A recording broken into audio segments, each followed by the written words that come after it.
qual que é a relação de motivação, né, com hábito de sucesso? Bom, em relação à motivação tem tudo a ver, né, com ciência do hábito, instalação do hábito, né, e como você mesmo falou, né, acho que a motivação nem sempre ela está presente, né, e pode parecer, né, para a maioria das pessoas e da forma como é vendida a motivação, pode parecer contra, né, intuitivo, mas para a gente realmente instalar hábitos, que a gente mantém esses hábitos, né, a gente tem que tentar depender o menos possível da motivação, né?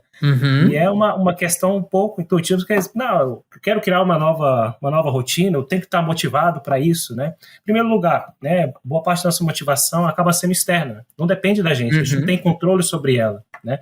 Esse é o primeiro ponto. E a motivação, ela vai e vem, né? Eu acho que o maior exemplo, né, que a gente nem precisa falar disso, é a resolução de ano novo, né?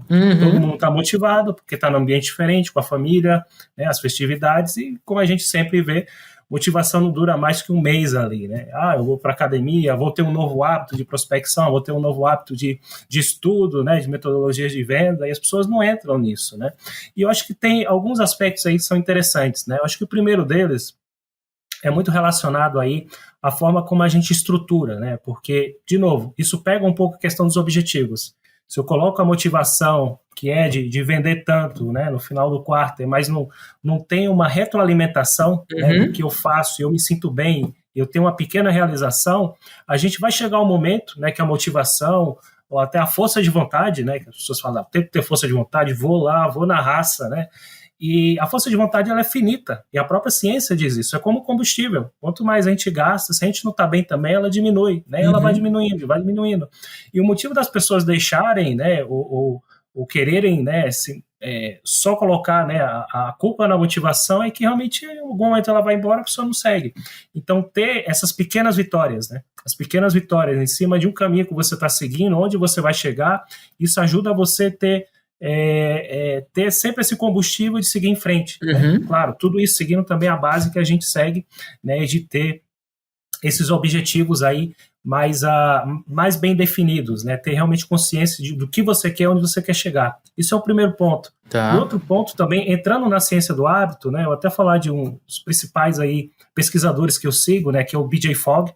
Ele escreveu um livro bem conhecido como Tiny Habits, né, que aqui no Brasil chama Micro Hábitos.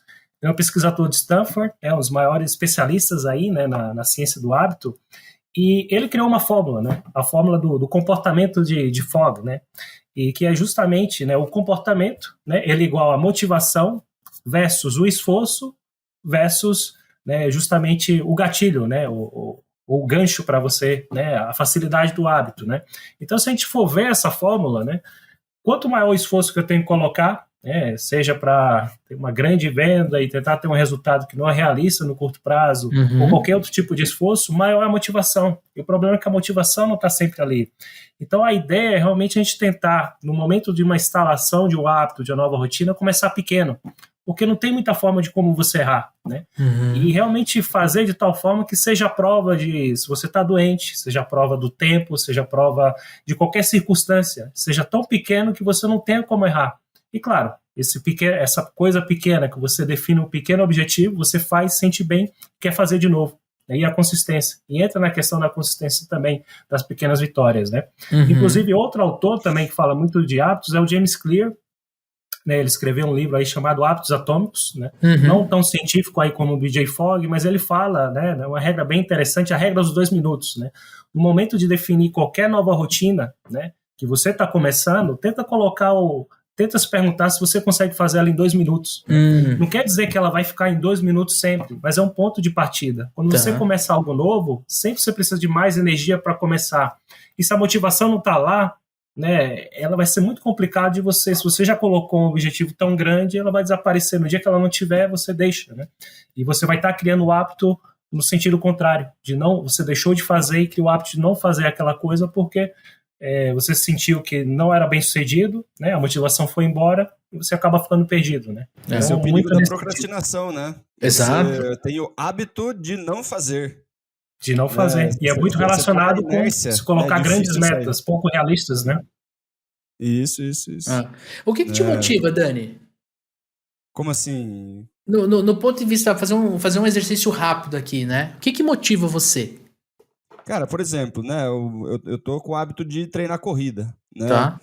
Cara, se você for esperar estar motivado pra correr, né? Dia que você tá cansado e o caramba, se você abrir de novo, né? Negociação interna, se for pensar se vale a pena correr ou não, na maior parte das vezes não vale a pena, né? Certo.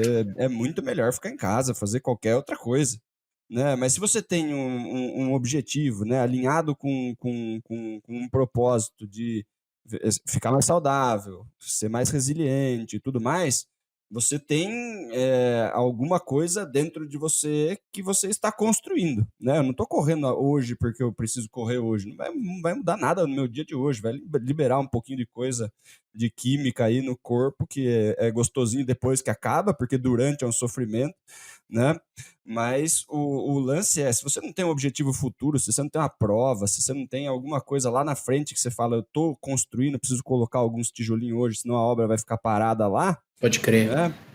Fica muito mais difícil, porque você não está motivado para correr todo dia, né? Então, o grande lance é você, como ele falou, tem que estar fácil de fazer, né? Você já tem que ter meio planejado, você já tem que deixar as roupas, o tênis meio fácil, se tiver que ficar procurando, você dá 2 olhadas, não achei o tênis, é o motivo que você precisava para ficar em casa, Uhum. né? Então, tem muita coisa aí da ciência que ajuda a gente a colocar isso, né? Colocar isso em prática. E você, Wellington, o que te motiva, cara? Cara, para mim, né, nesses últimos anos, o que me motiva é ter uma vida boa, né, uma vida equilibrada, né, onde eu possa, né, ter meu sustento, mas ao mesmo tempo viver bem, né. Para mim, saúde é uma grande prioridade na minha vida, né. Mas ao mesmo tempo a gente gosta, né, de ter conforto, né, de estar vivendo de uma forma tranquila, né. Então eu oriento, né, todas as minhas atividades nesse sentido, né, de sempre estar evoluindo, me sentindo bem, mas ao mesmo tempo também, né, me desenvolvendo na minha carreira, que é o que vai me dar conforto, né. Ah. Cara, é interessante esses dois fatores motivacionais, porque o amigo ouvinte consegue perceber que são muito particulares. Eu também tenho os meus fatores de motivação. O que eu quero trazer para quem está nos escutando, para quem está nos assistindo, é entender que para você alcançar alta performance, você não precisa estar motivado.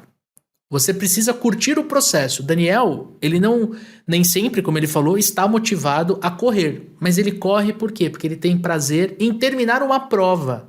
Então, como ele se coloca esse desafio, ele precisa correr para treinar. O Wellington falou a mesma coisa. Olha, eu preciso de uma vida equilibrada. Então, quando ele percebe que ele está trabalhando demais, ele segura um pouco e ele envolve outra área da vida dele para ser uma pessoa que atende esse projeto de vida, né? A grande questão é, a gente tem que parar de estimular a motivação como algo subir escada, estourar bexiga, gritar e não sei o quê, e transformar internamente, encontrar internamente aquilo que faz a gente se mover, porque motivação é um motivo para ação, é um motivo para agir, né? Tem gente que precisa de boleto para agir. Né? Tem gente que... Cara, eu tenho um amigo que ele fala, eu não consigo fazer investimento, então o que eu faço? Eu faço uma dívida, tipo um consórcio. Aí eu consigo pagar o consórcio. Não é investimento, mas é melhor do que eu torrar o dinheiro da parcela em qualquer outra coisa que não vai retornar no futuro. Ele encontrou um motivo para ele agir na profissão dele, na carreira dele, na vida dele, whatever. Não tô falando que é certo ou que é errado. Eu tô falando que a gente tem que entender essa correlação entre motivação e hábito. Se eu tenho uma meta, um objetivo de ter um podcast que seja relevante na categoria de negócios, eu preciso criar uma série de hábitos para eu conseguir atender esse objetivo. E o que vai me motivar é olhar esse ranking, é olhar esse posicionamento, é olhar isso, mas ao mesmo tempo eu preciso estar motivado na jornada, porque não é fácil. Não é fácil. Nesse exemplo que eu tô te dando, estamos gravando hoje, terça-feira, 8h10 da noite. Nós temos o hábito, eu e Daniel Mestre, de gravarmos religiosamente toda terça-feira. Às vezes a gente não grava, né, Dani? Porque tem episódio que já tá programado e tudo mais. A gente sente falta.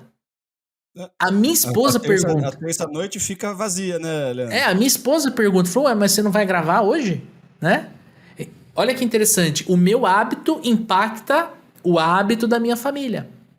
Então, Eu quero trazer para o amigo ouvinte essa provocação, né? Alta performance ou baixa performance não tem correlação com a sua motivação. Agora. E aí, Lê, tem esse gancho que você está respondendo lá da primeira pergunta que você fez. Né? Se o cara ele quer ter uma carreira bem sucedida em vendas e tudo mais, aquela série de coisas que ele não está conseguindo fazer como hábito, de gestão de carteira, follow-up, prospecção, pedir indicação e tudo mais, se ele tem um objetivo, se ele tem uma carreira, se ele está levando a sério o trabalho como vendedor, né, se ele está construindo de fato isso, ele entende, inclusive observando as pessoas que são bem-sucedidas, os hábitos das pessoas bem-sucedidas. Perfeito. Né, que é o que a PNL chama de modelagem, Modelar. né, Well? E aí o lance, né, a motivação não está lá, mas antes do hábito se tornar um hábito, né, que precisa ter essas repetições, daí o Well vai conversar, vai explicar pra gente esses mitos aí de quanto tempo precisa, né, para criar um hábito. Cada um fala uma coisa. Antes do hábito se tornar um hábito, você precisa de disciplina. E aí, curtiu esse conteúdo que você acabou de assistir? E se eu te falar que tem muito mais no nosso episódio lá do Papo de Vendedor? Exatamente, esse trechinho foi tirado de um episódio maior que tem um link aqui na descrição. Fica o meu convite para você ouvir no Spotify ou assistir no YouTube. Porque sim, o Papo de Vendedor está oficialmente no YouTube. Tamo junto, forte abraço, boas vendas e sucesso!